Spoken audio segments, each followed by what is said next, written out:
Donc le Dieu de l'Ancien Testament est-il le même que celui du Nouveau Testament? Le suspense pour cette question ne va pas durer longtemps. Oui, il est le même. Pourquoi pose-t-on la question? N'est-ce pas parce que l'Ancien Testament est associé à la dureté et le Nouveau à la douceur de l'amour? Il faut donc défendre la pédagogie divine de fausses impressions qui ont la vie dure. En tant que chrétiens, nous héritons notre religion des apôtres et de leurs successeurs en continuité jusqu'à nous, ces deux dont nous héritons la Bible, telle que nous la connaissons, avec le Nouveau et l'Ancien Testament. Même si les apôtres et les hommes qui étaient avec eux ont écrit le Nouveau Testament, ils nous ont aussi transmis l'Ancien.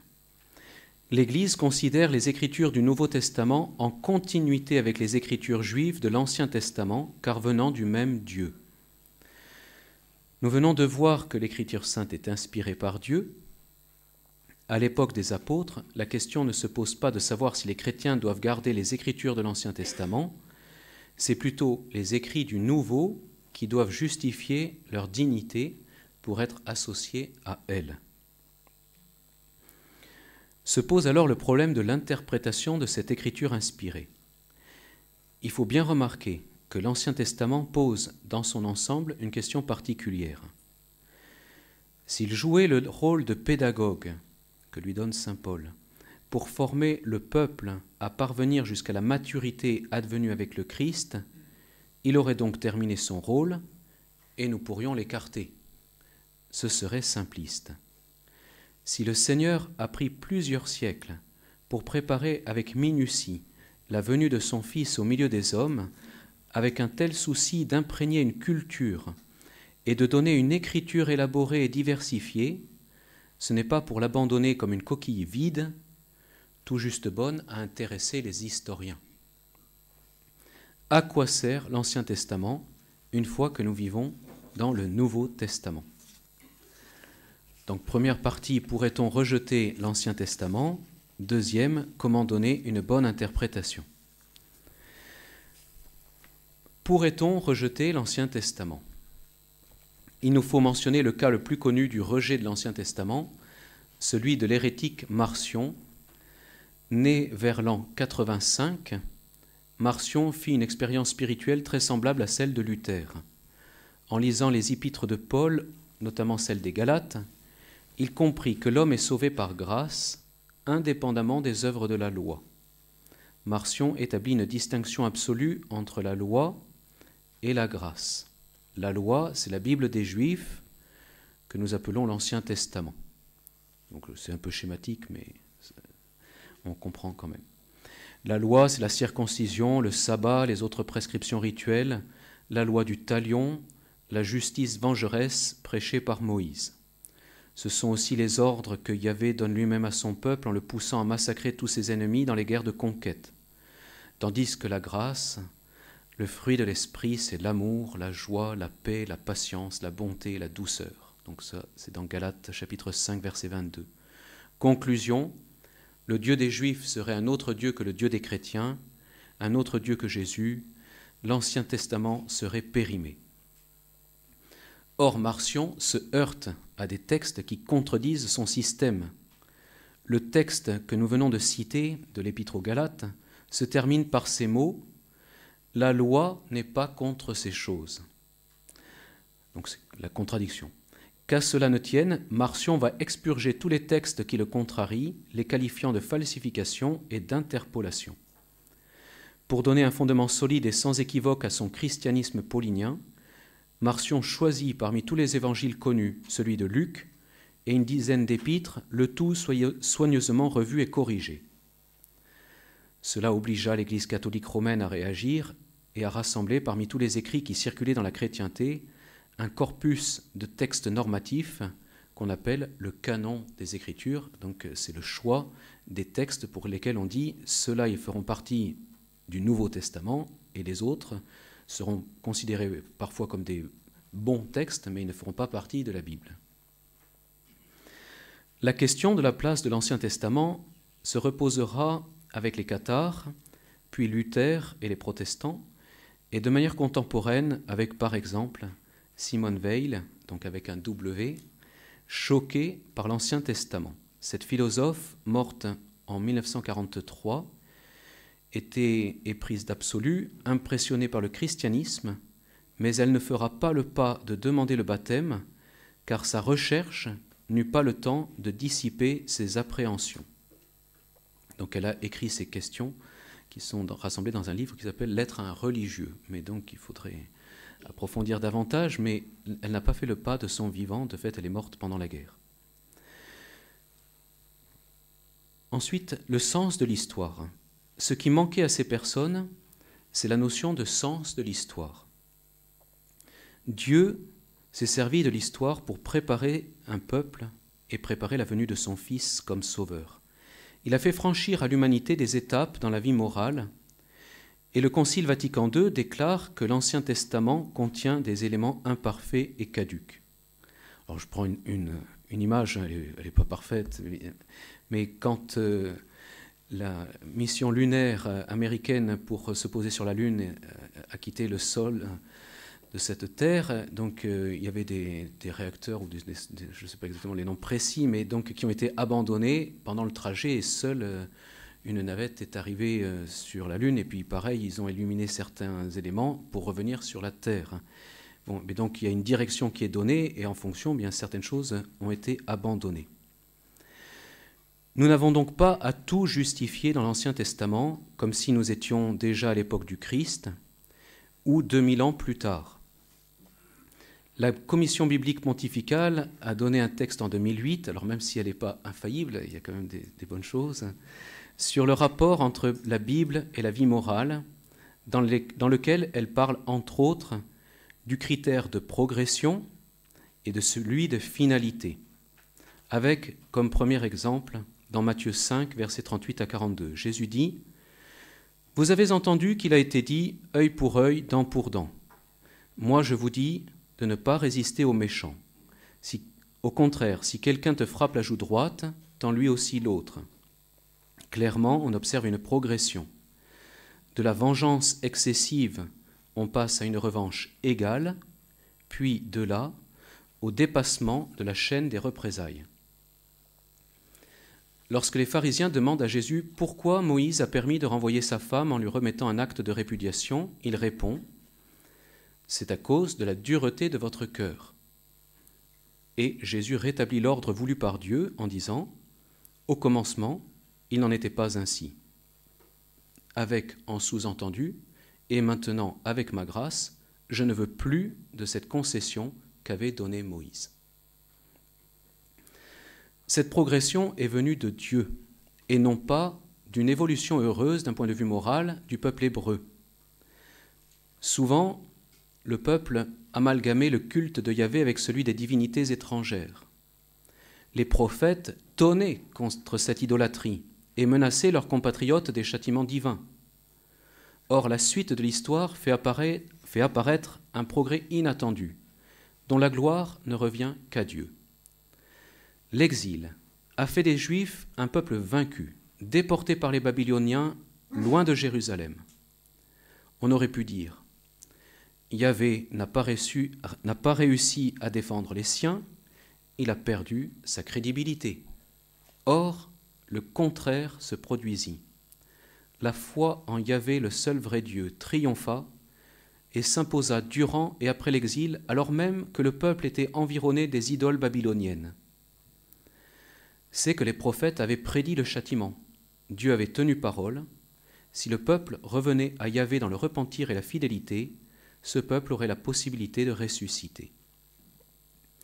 L'Ancien Testament manifeste ainsi la miséricorde de Dieu. Il contient le témoignage du dépassement de la loi du plus fort par celle du choix du plus faible. Cette progression a été menée à son terme et à sa perfection par le Christ. Fondamentalement, donc même si on présente l'Ancien Testament avec le Dieu vengeur et puis le Nouveau Testament avec le Dieu bon, si on regarde vraiment le texte, la Bible nous présente Dieu comme bon et lent à la colère, déjà avec Adam et Ève. Donc, dans les premières pages, quand Adam et Ève commettent un péché, le péché originel qui quand même nous a amené bien des déboires, eh bien Dieu est bon avec eux. Il pose la question à Adam d'abord, où es-tu? Il ne lui fait pas d'abord tout de suite les reproches, et ainsi de suite. Dieu interdit le meurtre, il retient le bras d'Abraham, il patiente et prend pitié, mais il ordonne la peine de mort sans torture préalable pour toute une population ennemie et parle du châtiment dans l'Évangile et à la dernière page de l'Apocalypse. Comment comprendre? Il y a une part de mystère, mais pour ceux qui s'interrogent, pensent-ils un monde utopique ou prennent-ils en compte, par exemple, la situation de la Corée du Nord Kivu et de certaines banlieues françaises? Nous rendons-nous compte de la lourdeur de la pâte humaine à faire lever pour devenir du bon pain? Regardons le temps qu'il a fallu pour que la société s'imprègne d'esprit chrétien en Europe, en Afrique, en Amérique, avec des avancées et des reculs. Combien nous peinons en Asie et pour la nouvelle évangélisation dans notre Occident. La pédagogie divine a agi par étapes. Gageons qu'elle est plus sage que nous. Comment donner une bonne interprétation? Premièrement, la pédagogie de l'Esprit Saint. Une fois les erreurs écartées, comment donner une bonne interprétation de l'Ancien Testament principalement? Le Concile Vatican II répond d'abord dans l'important numéro 12 de Dei Verbum, après avoir rappelé le rôle réel des auteurs humains, en parlant de l'auteur divin de l'Écriture, l'Esprit Saint. Donc ça fait bien suite à ce qui vient d'être dit. Et s'il y a une phrase qu'il faut retenir, il me semble, de ce forum, c'est « La Sainte Écriture doit être lue et interprétée à la lumière du même esprit qui la fit rédiger ». Alors je la redis, « La Sainte Écriture doit être lue et interprétée à la lumière du même esprit qui la fit rédiger ». Or, que nous dit l'Église de cette interprétation de l'Écriture dans l'Esprit Saint, de cette interprétation spirituelle? Nous en avons l'exemple dans l'Évangile selon saint Luc au chapitre 24, où Jésus lui-même fait cette exégèse. Il explique aux disciples d'Emmaüs ce qui, dans l'Ancien Testament, le concernait. Donc, je ne sais pas combien de temps ils ont marché, mais mettons qu'ils aient marché 1 heure. Donc, Jésus leur a donné l'exégèse spirituelle de l'Ancien Testament en résumé, mais en 1 heure. Donc, c'est quand même possible, c'est accessible. Et Jésus redonne cette leçon aux apôtres dans le Cénacle le soir même. Nous en avons un écho dans la prédication de Pierre le jour de Pentecôte et dans la suite du Nouveau Testament. L'accomplissement des prophéties est une preuve majeure de la vérité de l'Évangile, et le Concile précise que ces livres divinement inspirés conservent une valeur impérissable. Donc c'est dans Dei Verbum 14. Pour saisir le lien entre l'Ancien et le Nouveau Testament et l'importance de l'Ancien Testament, il faut saisir que Dieu a déployé l'annonce et la réalisation du salut avec une pédagogie dans le temps, ce que les théologiens appellent l'économie. Alors c'est un mot peut-être que vous découvrez, parce qu'il y a le ministre de l'économie, ce n'est pas le même sens, mais c'est donc la répartition des grâces dans le temps avec normalement une progression. Donc l'économie, ça rejoint aussi la pédagogie. Dieu déploie dans le temps son activité. Et deuxièmement, le dévoilement du sens spirituel. Donc on a parlé de voile et de dévoilement. Donc cette phrase se trouve dans le Concile, et elle est reprise de Père de l'Église, dans Dei Verbum 15. Dieu donc par rapport à l'unité des 2 testaments, Dieu les a en effet sagement disposés de telle sorte que le nouveau soit caché dans l'ancien et que dans le nouveau, l'ancien soit dévoilé. Donc cette phrase est très célèbre et elle est très juste. Car même si le Christ a fondé dans son sang la nouvelle alliance, néanmoins les livres de l'Ancien Testament, intégralement repris dans le message évangélique, acquièrent et manifestent leur complète signification dans le Nouveau Testament, auquel ils apportent en retour lumière et explication. Dans ce dévoilement, la pédagogie divine fait appel à un sens spirituel plus riche que le sens littéral. sens qui se trouve soit dans les mots, soit dans les figures. Récemment, dans sa contribution au livre du cardinal Sarah des profondeurs de nos cœurs sur la valeur du célibat sacerdotal, Benoît XVI cherche à éclairer le problème en prenant de la hauteur. Il explique qu'il a manqué une saine exégèse, à la fois reliée à l'action du Christ et à la lumière communiquée par l'Esprit Saint, dans l'interprétation de la figure du sacerdoce de l'Ancien Testament. Pour Benoît XVI, certains catholiques sont perturbés par la vision tronquée de Luther sur le sacerdoce, liée à la loi de Moïse, et ne voient pas son accomplissement en tant que figure dans le sacerdoce du Christ et de ses ministres ordonnés depuis, après les apôtres, à savoir les évêques qui s'entourent de prêtres et de diacres. Sans reprendre l'explication qu'il donne, et que je vous invite à lire avec profit, retenons que c'est le rejet de la richesse de l'Ancien Testament et de son sens spirituel qui a créé le déficit de sens qui crée le trouble actuellement.